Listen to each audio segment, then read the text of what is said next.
بسم اللہ الرحمن الرحیم۔ معزز ناظرین السلام علیکم، میں ہوں عمران الحق اور آپ دیکھ رہے ہیں حق آفیشیل یوٹیوب چینل۔ دوستو، آج میں آپ لوگوں کو ایک گستاخ کنیز کا واقعہ سنانے جا رہا ہوں۔ وقت ضائع کیے بغیر بڑھتے ہیں آج کے واقعے کی طرف۔ دوستوں، کسی زمانے میں ایک بادشاہ تھا، اسے شان و شوکت میں رہنے کی عادت تھی۔ ایک دن بادشاہ اپنے دربار میں بیٹھا فریادیں سن رہا تھا۔ آج فریادیوں کی کچھ زیادہ ہی بھیڑ تھی۔ صبح سے فریاد سنتے سنتے بادشاہ کو تھکان محسوس ہوئی۔ اس نے کنیز کو بستر لگانے کا حکم دیا۔ بادشاہ کو نرم اور پھولوں سے سجی بستر پر سونے کی عادت تھی۔ کنیز جب بادشاہ کا بستر لگا رہی تھی، اچانک اسے خیال آیا، آخر بادشاہ کو ایسے بستر پر سونے میں کیا لذت ملتی ہے۔ یہی سوچ کر وہ بستر پر لیٹ گئی۔ بستر نرم تھا اور کنیز صبح سے کام کرتے کرتے تھک چکی تھی۔ اسے نیند آ گئی اور وہ بستر پر سو گئی۔ دوسری طرف بادشاہ نے دربار برخاست کیا اور آرام کرنے کے لیے اپنے کمرے میں داخل ہوا۔ جب وہ اپنے بستر کے قریب پہنچا اور کنیز کو بستر پر سوئے ہوئے پایا، بادشاہ کو سخت غصہ آیا اور وہ چلانے لگا۔ ایک ادنا کنیز کی یہ جرأت کہ وہ بادشاہ کے بستر پر لیٹ سکے۔ آواز سن کر کنیز کی آنکھ کھل گئی اور بادشاہ کو سامنے دیکھ کر ڈر گئی۔ بادشاہ نے کنیز سے کہا، تیری اتنی ہمت کہ تو میرے بستر پر سو رہی ہے، اس کی سزا تجھے ضرور ملے گی۔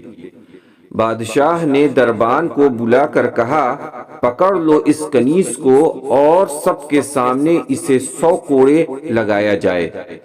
کنیز کو پکڑ کر قید خانے میں لایا گیا۔ پھر سرعام جلاد نے اسے کوڑے لگانے شروع کیے۔ کنیز کو جب کوڑے لگتے وہ رونے لگتی۔ روتے روتے اچانک وہ ہنسنے لگی۔ سارے لوگ یہ دیکھ کر دنگ رہ گئے۔ بادشاہ خود موجود تھا۔ اس نے جلاد کو بلا کر کہا، پوچھ اس کنیز سے کہ یہ روتی کیوں ہے اور پھر ہنستی کیوں ہے۔ جلاد نے کنیز سے پوچھا، اے کنیز، یہ بتا تو رو کیوں رہی ہے اور رونے کے بعد پھر تو ہنستی کیوں ہے۔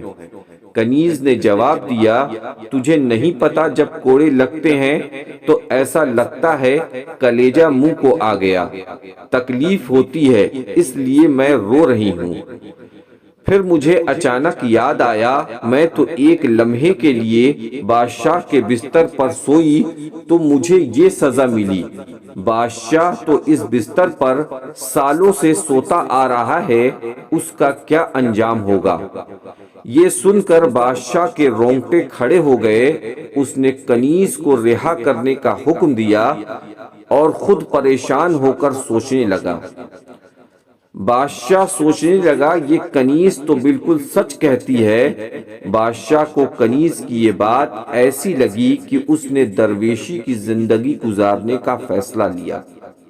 اس نے ملکہ کو بلا کر کہا، میں بہت عیش و آرام کی زندگی بسر کر چکا، لیکن اپنے لیے کچھ نہیں کیا، اس لیے میں اس تخت کو چھوڑ کر جا رہا ہوں۔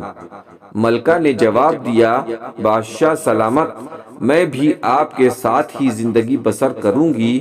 میں نے سکھ کے دن آپ کے ساتھ گزارے ہیں، میں آج آپ کو تنہا نہیں جانے دوں گی۔ بادشاہ نے اپنا ملک چھوڑ دیا اور دور ایک جنگل میں جا کر ایک جھوپڑی بنائی اور ملکہ کے ساتھ رہنے لگا۔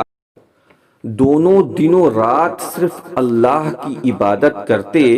بادشاہ محنت کر کے پیسے کماتا اور اس سے ان کی زندگی گزرنے لگی۔ ایک شب جب ملکہ سوئی تو خواب میں اس نے ایک بڑا محل دیکھا جو بہت خوبصورت تھا، لیکن اس کا ایک کنگورا غائب تھا۔ جب ملکہ نے یہ بات بادشاہ کو بتائی، بادشاہ پریشان ہو کر پوچھنے لگا، یہ تو بتاؤ کہ تم محل سے کوئی قیمتی چیز تو نہیں لائی؟ ملکہ نے جواب دیا، میں چند سادے کپڑوں کے سوا اور کچھ نہیں لائی۔ دونوں باتیں ہی کر رہے تھے کہ اچانک ملکہ کو یاد آیا اور کہنے لگی، ایک نیلم کی تسبیح جو میرے پاس ہمیشہ رہتی تھی وہ آج بھی میرے پاس ہے۔ بادشاہ نے فوراً تسبیح منگایا۔ بادشاہ تسبیح کو بازار لے گیا اور اسے بیچ کر سارا رقم غریبوں میں صدقہ کر دیا اور ایک سادہ تسبیح لا کر ملکہ کو دیا۔ ملکہ جب اس شب سوئی تو اسے وہی خوبصورت محل دکھائی دیا جس کا کنگورا بالکل صحیح اور درست تھا۔ دوستوں، اس طرح بادشاہ اور ملکہ نے اپنی آخرت کی تیاری کی۔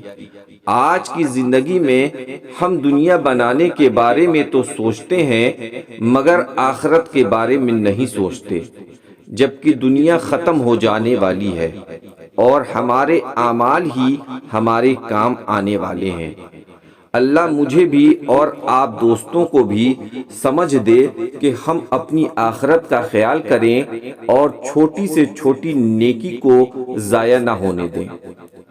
دوستوں، امید کرتا ہوں کہ آج کی یہ ویڈیو آپ دوستوں کو پسند آئی ہوگی۔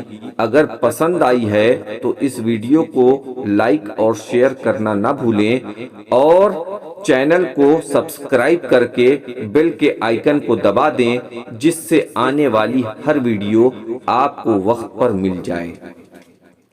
اسی کے ساتھ مجھے دیجیے اجازت، انشاءاللہ ایک نئے ویڈیو کے ساتھ جلد آپ سے ملاقات ہوگی۔